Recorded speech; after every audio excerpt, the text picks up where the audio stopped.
let's get into this. What are the steps? I know I wrote down some notes. So you have to have a legit business, obviously. Yep. Tax ID. So explain the difference. Can you explain the difference between business credit, personal credit, and then I guess there's a hybrid situation. Like you said, Amex is not full business credit because they still use your personal guarantee. Yep. So what is the difference between like the Amex situation where you still got to have a personal guarantee and just full-fledged business credit? Yep. So, your personal credit, you use your social, right? Social security number.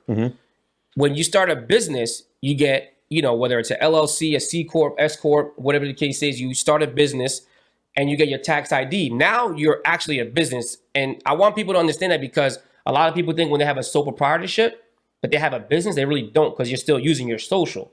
So you have to get a tax ID. And once you start building business credit, depending on what you're going for, you're going to have to use your personal credit, right? So there's a difference between co-signing a personal guarantee, which you guys spoke about before. If you're personally guaranteeing something, you're using that to kind of like get approved for it, right? So with a personal guarantee on an American Express credit card, for instance, unless you're like a major corporation like Facebook, Walmart, whatever the case is, you're not getting American Express without using your social, even though you have your tax ID too. Now you're using your personal credit as leverage to ultimately get that American Express, the Chase, and everything else. So the reason why I say it's not true business credit, even though it does report to Experian business, is that you still got to use your personal credit for it, which is not bad.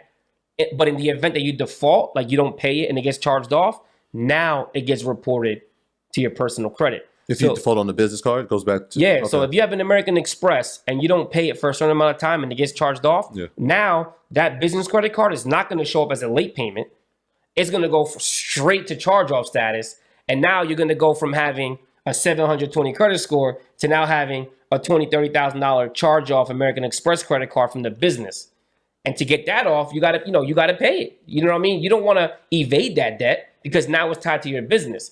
You know what I mean? To get a true business credit card or anything with business credit is by not having to use your social and just by using your tax ID and maybe your Dun & Bradstreet, which I know we're gonna cover. You know what I mean? So that's true business credit, is not using your social security number, your date of birth, your name, anything, and all you're using is got credit, your tax ID, your EIN, your address, business, business email, business phone number, and that's it.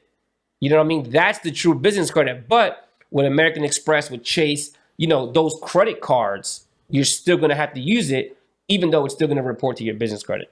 Got you. So you spoke about D&B. Can you explain what it is, why it's so important, and why people, especially in business, should know their number? Yep. So Dun & Bradstreet is another, like, I guess you can say, social. So notice for personal credit, all you have is one. For business credit, there's like multiple things you got to do to establish business credit. It's not easy. So Dun & Bradstreet is kind of like the biggest business credit reporting agency out there. And if you're trying to get like a car, if you're trying to get like Net30 accounts, if you're trying to get things like American Express, they all check Dun & Bradstreet. And they give you what's called a DUNS number. So if you want to just create a DUNS number, you just go to Dun & Bradstreet's website. It's free. Doesn't cost you anything. You shouldn't be paying anybody to get you a Dun & Bradstreet number. It's free.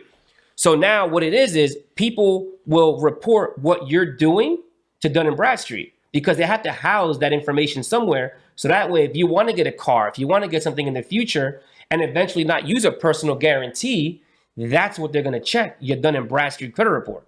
You know what I mean? So they're logging the data.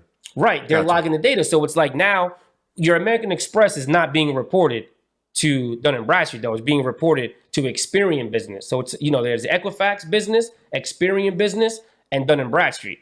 Just like how with the three, there's Experian, TransUnion, and Equifax. So there's three with this one, and there's even more, but those are the main three. You know what I mean? So now with Dun & Bradstreet, now you're also given a number that now when you apply for something on a business credit report, they're like, what's your DUNS number? And a lot of people don't know that. Like, what are you even talking about? So now they go to Dun & Bradstreet's number, they got to buy one, and then they try to sell them this crazy software, this crazy monitoring, and they don't need that. You know what I mean? So eventually, once you start building business credit, all you got to apply for is with your business name, your tax ID, and your Dun & Bradstreet, and it doesn't get reported anywhere. God forbid you default on it, you're protecting your personal credit. So if I want to get a business credit card without personally guarantee, where would I go to for that? So it depends on what type of business credit card you're trying to get. Because a lot of, especially if you're in business under 2 years, you're not going to get it because you haven't built history. So you got to use the personal guarantee. Right. There might be some out, there's like, once you start building revenue and you can show tax returns and you can show IDs, like there's some local credit unions that you can get a business credit card without it. And then there's also like some other business, like a gas card, right? So this is one of the things that we tell people is a gas card actually has a lot of value in it because you can get a Visa or a MasterCard business credit card that you don't have to put your social on it. Yeah. You know what I mean? And those Visa, MasterCard business credit cards are powerful because it's tied to a gas station, but it's a Visa, MasterCard. So now what you're doing is you're building your Visa, MasterCard business credit so that way you could eventually get a credit card without it. Yeah, a wise woman spoke to us about gas cards. Yeah. Shout out to Miss Business. Gas cards are the hidden secret of business credit. The hidden secret. Nav.com. Yep. What's that? Love nav.com. So nav.com, you have Credit Karma or you have Credit Check Total. You have, what's the other one? My FICO, right? Those are credit monitoring sites for your personal credit. nav.com monitors your business. So it houses all three, your Equifax business, your Experian business, and your Dun & Bradstreet all in one place. It's like $30 a month. And the great thing about nav.com is once you make your payment, they report it to the business credit bureaus. Right away. So now as you're paying for credit monitoring, you're also building your business credit. So it's pretty cool because I wish they did that for personal credit. So imagine you paying for credit monitoring and it being reported as an on-time payment. That's what nav.com does. And nav.com has a lot of educational tools on there. It talks about business credit, lines of credit, funding, and it educates. And we tell all of our clients they have to enroll in nav.com when they come in our business credit program because it's a great tool to have to help us educate our clients on business credit. So we had some ways to increase the credit limit for our personal. Is there ways also to increase our business limit? Same way. Same exact thing. The same way. And if you have higher limits on the personal side when you come in, you're going to start off at the 45,000, the 30,000. Yeah. So now when you're getting the limit increase 6 to 8 months later, which we recommend, now you're getting anywhere to now they're going to say, all right, Mr. Customer, we're going to put you at 50,000, 60,000, 100,000. So imagine you starting off with 3 credit cards at 45,000. In 3 years, each of those credit cards should be 60 to 80. Yeah. You know what I mean? And then now you're just compounding and you're just multiplying your limits. So correct me if I'm wrong. Let's say we have a business credit card, the more we spend, the more we pay off. Can we then, before the 6 to 8 months, ask for the increase, or should we just wait? If it's a new credit card, that's usually like the average time frame. So that's why I tell people to wait 6 to 8 months, use it, pay it off, use it, pay it off, use it, pay it off. And then you'll get used to every 6 to 8 months asking for a limit increase. So that way you'd never stay at that 15, 45,000, you're growing. Because guess what? As your business grows, so does your expenses. So eventually a $45,000 credit card might not be enough. Right. Eventually 3 $45,000 credit cards might not be enough. You know what? I need 300,000. And that's how you keep building. You keep building, and keep getting credit limit increases. So for the business credit, it's Equifax, Dun & Bradstreet, and Experian, not TransUnion, huh? TransUnion is only for personal credit. Personal credit, correct. So, and it's the same theory though, where they take those 3 scores. It's like an aggregate of those 3 scores, just like on the personal side. Great question. No. So it depends on, and you notice a lot of the times I'm replying to you, I'm saying it depends because it really does depend on the situation. Because if you're applying for like a vehicle, they might only check Equifax. They might only check Experian. You know, you can get a net 30 account just by checking Dun & Bradstreet. You know what I mean? So the great thing that I always tell people is when you're applying for business credit, if we don't already know who you're applying with, ask them. Say, hey, I see you have a business credit application on your website. Who do you check? What business credit reporting service do you have? Or what business credit report do you check when you're approving me? Because now they might just say, we check Experian, we check Dun & Bradstreet, we check Equifax. And that's good to know because it's very rare that when you apply for a business credit that they check all 3. It's very, very, very rare. Equifax is the least used. Dun & Bradstreet is obviously the most, and Experian is the second.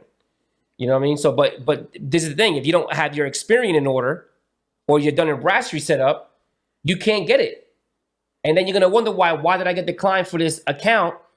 Is because you don't have Dun & Bradstreet, and they're not going to tell you why you were denied. And this is all commonplace. Like all you have to do is get on the phone, call them and ask. That's it. That's all you got to do. This guy's a genius. Yeah. That's it. What's Net 30? So a Net 30 account is pretty much how your mom was teaching you about the American Express. So you already had that mindset and that mentality that when something comes in, it has to be paid within 30 days. So that way there's no late payment.